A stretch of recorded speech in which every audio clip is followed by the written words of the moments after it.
আমাদের সবাইকে ঘিরে রেখেছে, আমাদের সব উপদেষ্টাকে ঘিরে রেখেছে, বেদম প্রহার করছে, ভীষণভাবে পিটাচ্ছে। বিএনপি বাংলাদেশের সবচেয়ে বড় রাজনৈতিক দল। আমাদের সাথে অন্যান্য যে সকল রাজনৈতিক দল আছেন যারা আন্দোলন করেছেন তারাও বলেন যে বড় দল হিসেবে বিএনপিকে দায়িত্ব পালন করতে হবে। আমার সাথে অন্যায় হয়েছে, অবিচার হয়েছে, আমার পরিবারের সাথে হয়েছে, আমার বাবাকে হত্যা করা হয়েছে, আমার মায়ের সাথে অন্যায় করা হয়েছে, তাকে অত্যাচার করা হয়েছে, আমার ভাই মৃত্যুবরণ করেছে এই অত্যাচারের কারণে। বৈষম্য বিরোধীর অফিসটা নিয়ে একটা টর্চার সেল করা হয়েছে আওয়ামী লীগের পার্টি অফিসার মতো। এই যে হাজার হাজার লক্ষ লক্ষ টাকা দিয়ে সমন্বয়ের যারা আছে বিভিন্ন জায়গায় সমাবেশ করে, এই টাকাগুলো কোথায় পাইলো এটা জাতি জানতে চায় না। সাজিলের গায়ে আপনার 250 টাকার পাঞ্জামি আছিল, এখন 15,000 টাকা দামের পাঞ্জামি, এটা বাংলার মানুষ জানে না। এটা কিন্তু আসলে পরিষ্কার করে নাই আসলে, আর এই ধরনের কোনো সিদ্ধান্ত আসলে এখনো হয় নাই। হ্যাঁ, এবং এটা এরকম যদি হয় সেটা আমরা নিজেরাই এটা বলবো, এবং রাজনৈতিক দলে অংশগ্রহণ করার মতো পরিস্থিতি হইলে আমরা সেটা সরকার। বিএনপি বাংলাদেশের সবচেয়ে বড় রাজনৈতিক দল। আমাদের সাথে অন্যান্য যে সকল রাজনৈতিক দল আছেন যারা আন্দোলন করেছেন তারাও বলেন যে বড় দল হিসেবে বিএনপিকে দায়িত্ব পালন করতে হবে। আমাদের এই লক্ষ্য এবং এই উদ্দেশ্যকে 31 দফার অন্তর্বর্তীকালীন সরকারকে জনগণ একটা মহান দায়িত্ব দিয়েছিল যে বাংলাদেশটাকে সংস্করণ করে বাংলাদেশটাকে সুন্দর একটি বাংলাদেশ গড়ে তোলার। কিন্তু দর্শক, অন্তর্বর্তীকালীন সরকার কি করতেছে, অন্তর্বর্তীকালীন সরকারের উপদেষ্টাগণ কি করতেছে সেটাই কিন্তু এখন দেখার বিষয় হয়ে দাঁড়িয়েছে।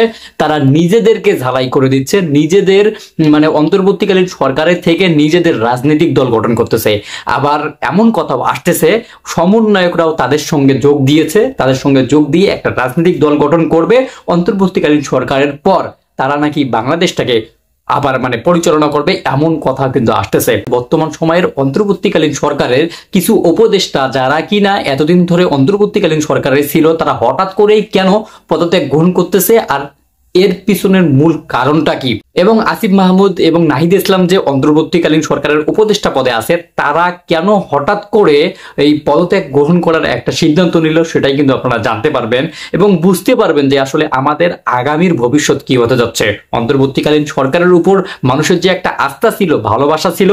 সো দর্শক, আমি আপনাদেরকে রিকোয়েস্ট করবো আপনারা কিন্তু ভিডিওটি একটু স্কিপ করবেন না, সম্পূর্ণ ভিডিওটি দেখার চেষ্টা করবেন, আর ভিডিওটি সম্পূর্ণ না দেখে কেউ বাজে মন্তব্য করবেন না।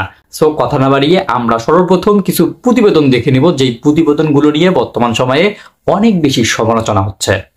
বিএনপি বাংলাদেশের সবচেয়ে বড় রাজনৈতিক দল। আমাদের সাথে অন্যান্য যে সকল রাজনৈতিক দল আছেন যারা আন্দোলন করেছেন তারাও বলেন যে বড় দল হিসেবে বিএনপিকে দায়িত্ব পালন করতে হবে। আমাদের এই লক্ষ্য এবং এই উদ্দেশ্যকে 31 দফার মাধ্যমে জনগণের পাশে দাঁড়ানোর যে আমাদের শপথ, এই শপথকে লক্ষ্যভ্রষ্ট করার জন্য যদি কেউ এমন কোনো অন্যায় করে থাকে তার বিরুদ্ধে প্রতিবাদ এবং প্রতিরোধ আমরা গড়ে তুলব।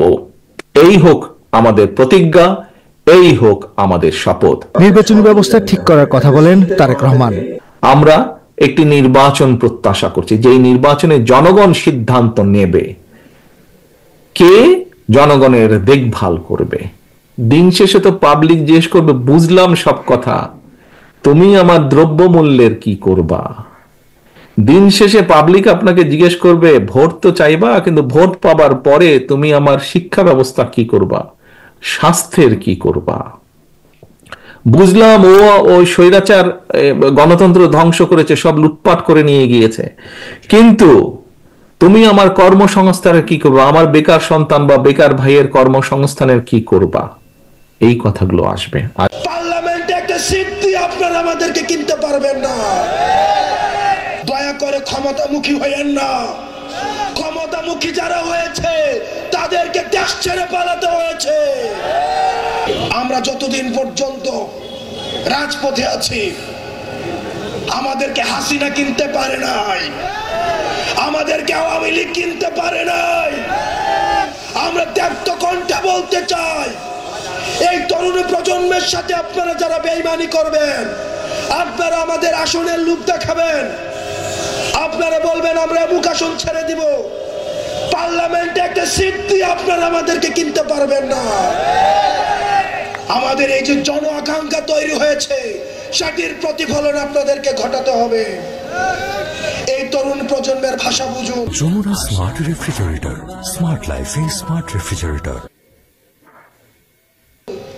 আমরা বলতে চাই, প্রবীণ রাজনীতিবিদ আপনারা যারা রয়েছেন, আপনাদের অভিজ্ঞতা রয়েছে, আপনাদের ত্যাগ রয়েছে।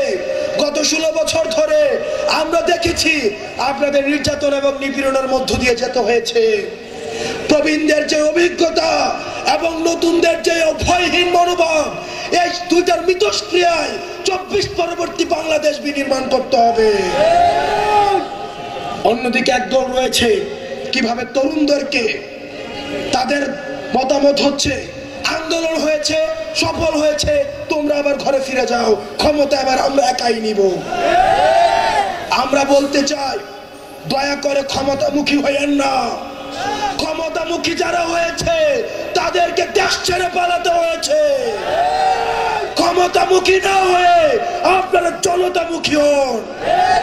আপনারা যতক্ষণ পর্যন্ত জনতামুখী হবেন, তরুণ প্রজন্ম আপনাদেরকে সঙ্গ দিবে। প্রিয় দেশবাসী, আপনারা জানেন এই জুলাই গণ অভ্যুত্থানের পূর্বে আমরা তরুণ প্রজন্ম আমরা স্তরে স্তরে প্রতারিত হয়েছি। আমাদের মধ্যে বেকারত্ব ছিল।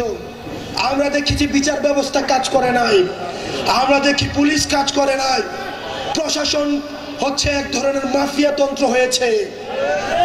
প্রশাসনের মধ্যে মাফিয়া তন্ত্র ছিল, বিচার ব্যবস্থা গণভবন থেকে নিয়ন্ত্রিত হতো। আমরা এই তরুণ প্রজন্ম প্রশাসনিক সংস্কার চাই, আমরা এই বিচার ব্যবস্থার সংস্কার চাই, আমরা নির্বাচনের সংস্কার চাই। তারা 71 পরবর্তী সময়ে, 90 পরবর্তী সময়ে আমাদেরকে যেই বাংলাদেশ দিতে ব্যর্থ হয়েছে, আমরা সেই বাংলাদেশ উপহার দিতে চাই।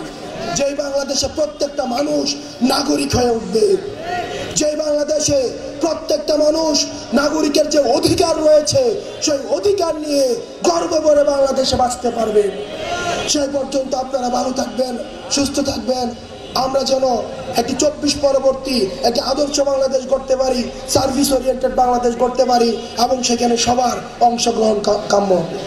সোশ্যাল মিডিয়াতে দেখেছি, বাট পত্রিকা আসলে কোন উৎস থেকে এটা বলা হয়েছে এটা কিন্তু আসলে পরিষ্কার করে নাই আসলে।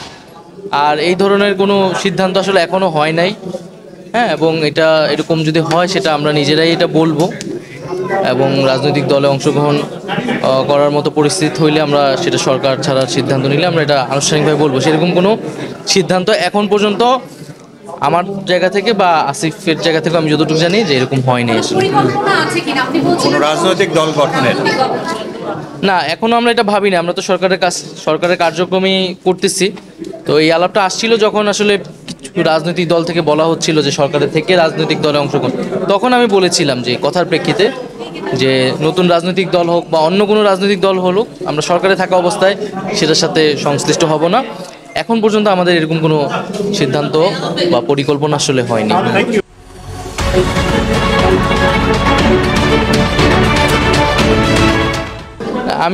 আমি মনে করি যে উৎসটা তারা পরিষ্কার করেনি, সেক্ষেত্রে আরেকটু দায়িত্বশীলভাবে এটা প্রচার করা উচিত ছিল, বা তাদের কাছে এরকম এটাকে তো খুবই গুরুত্বপূর্ণ একটি সংবাদ আসলে। তো সেক্ষেত্রে তাদের উৎসটা বলা উচিত ছিল। আমাদের জায়গা থেকে তো এরকম হয়নি আসলে। এখন সেক্ষেত্রে আমরা আরও বলবো যে এই ধরনের সংবাদ প্রচারের ক্ষেত্রে অবশ্যই আরেকটু দায়িত্বশীল ভূমিকা পালন করলে আমাদের সবার জন্য ভালো হয়। না, এই বিষয়ে সরকার এখনও সিদ্ধান্তে পৌঁছায় নাই, যেহেতু বিচার কার্যক্রম চলমান আছে, ট্রাইব্যুনাল। আমরা বিচার কার্যক্রমটা আগে দেখতে চাই, আদালত কি বলে বা বিচার কার্যক্রমে কতটুকু আগায়। আর রাজনৈতিক দলগুলোর সাথে আলোচনার বিষয় আছে, কারণ এটি একই সাথে এটি কেবল আইনগত সিদ্ধান্ত না, একটা রাজনৈতিক সিদ্ধান্ত।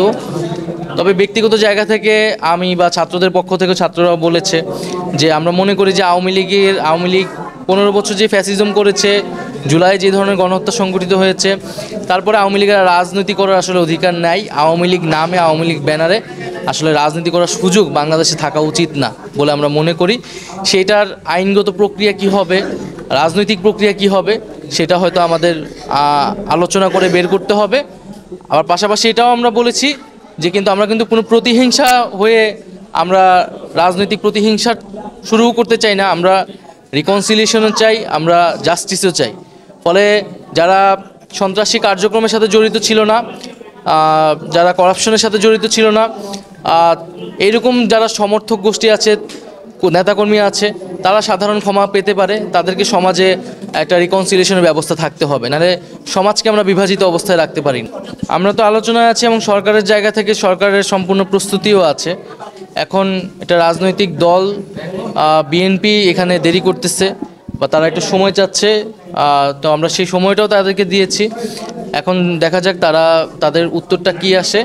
কিন্তু আমি মনে করি যে এটা ছাত্রদের জায়গা থেকে এটা প্রথমে এককভাবেই ঘোষণার সিদ্ধান্ত ছিল। যখন রাজনৈতিক দলগুলো এটার অংশীদারিত্ব হতে চেয়েছে তখন সরকার নিজে একটা উদ্যোগ নিয়েছে জাতীয় ঐক্য রক্ষার স্বার্থে। তো আমি মনে করি সেই ঐক্যের প্রতি শ্রদ্ধাশীল থেকে, গণঅভ্যুত্থানের প্রতি শ্রদ্ধাশীল থেকে আমাদের এই জুলাই প্রক্লেমেশনের কাজ দ্রুত এগোনো উচিত। সরকারের জায়গা থেকে কিন্তু সরকার যে কোনো প্রস্তুতি, সব ধরনের প্রস্তুতি নেওয়া হচ্ছে। আমি বিষয়টা অবগত নই এই অর্থে, তাই এই জন্য আমি এই মুহূর্তে কমেন্ট করতে পারতেছি না। তবে আমি মনে করি এই ধরনের ঘটনা ঘটলে সেটা নিন্দনীয়। সাংবাদিকদের ক্ষেত্রে তাদের সব জায়গায় আইন এবং নীতিমালা অনুযায়ী অ্যাক্সেস থাকা উচিত।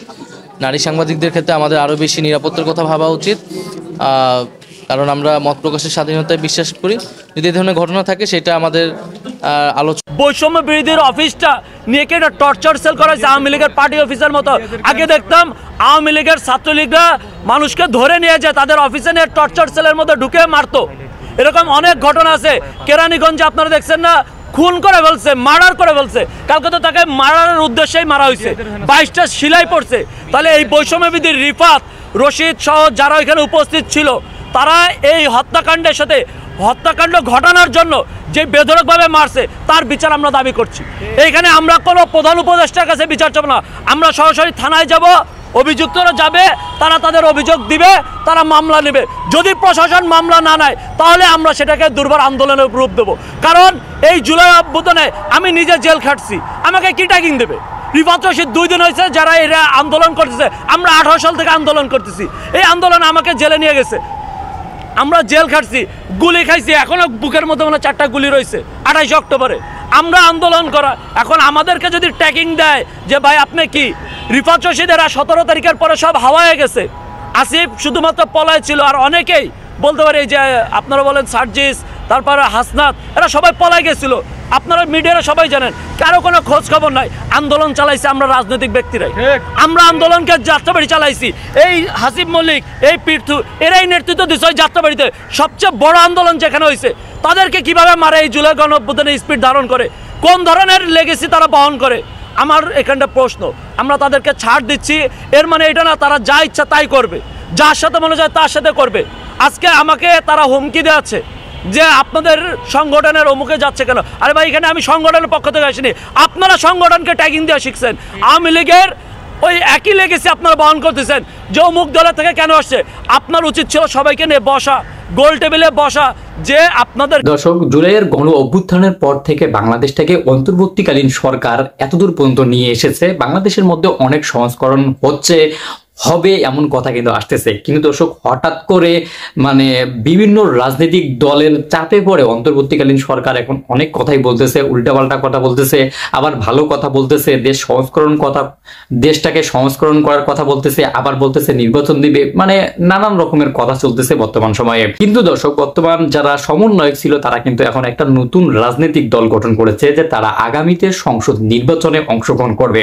আর সেটার পরিপ্রেক্ষিতেই কিন্তু যারা বৈষম্য বিরোধী ছাত্র আন্দোলনে এক সময় ছিল এবং পরবর্তী সময়ে অন্তর্বর্তীকালীন সরকারের উপদেষ্টা পদে গেছে, তারা কিন্তু এখন পদত্যাগ গ্রহণ করার মতো সিদ্ধান্ত নিয়েছে। কারণ বিএনপির সিনিয়র মহাসচিব মির্জা ফখরুল ইসলাম বলেছে যে অন্তর্বর্তীকালীন সরকারের থেকে কেউ কোনো রাজনৈতিক দল গঠন করতে পারবে না। তারই পরিপ্রেক্ষিতে হয়তো আসিফ মাহমুদ এবং নাহিদ ইসলাম সমন্বয়ক থেকে, যে বৈষম্য বিরোধী ছাত্র আন্দোলনের যে সমন্বয়ক ছিল, সেই সমন্বয়ক থেকে যে এই যে অন্তর্বর্তীকালীন সরকারের উপদেষ্টা পদে গেছে, তারা তো বর্তমান সময়ে সরকারের আছে। এখন এই সরকার থেকে যেহেতু রাজনৈতিক দল গঠন করা যাবে না, তাই হয়তো তারা এখান থেকে পদত্যাগ গ্রহণ করে হয়তো এই যে তাদের যে রাজনৈতিক দলটা গঠন করা হচ্ছে সারা বাংলাদেশের মধ্যে, সেটার মধ্যে তারা যোগ দেবেন কিনা এমন কথাও কিন্তু বলতেছে নেটিজেনরা। কিন্তু দর্শক, আপনাদের কি মনে হচ্ছে, ছাত্ররা কি সত্যি একটা রাজনৈতিক দল গঠন করতে পারবে? তারা কি দেশটাকে চালার মতো ক্ষমতা রাখে, নাকি সত্যিই তারা ক্ষমতা রাখে? হ্যাঁ দর্শক, এই সব কিছু মিলে আপনাদের কি মনে হচ্ছে অবশ্যই কিন্তু আপনাদের নিজস্ব একটি মন্তব্য করবেন, কারণ আপনাদের মন্তব্যগুলো অনেক গুরুত্বপূর্ণ। দেশটা আপনার, আমার, সবার। সো অবশ্যই আপনারা আপনাদের নিজস্ব একটি মন্তব্য করে যাবেন ভিডিও কমেন্ট বক্সে। ভিডিওটি ছিল এতটুকুই, আবার দেখা হবে নতুন কোনো ভিডিওতে নতুন কোনো টপিক নিয়ে। ততদিন পর্যন্ত ভালো থাকুন, সুস্থ থাকুন, আল্লাহ হাফেজ।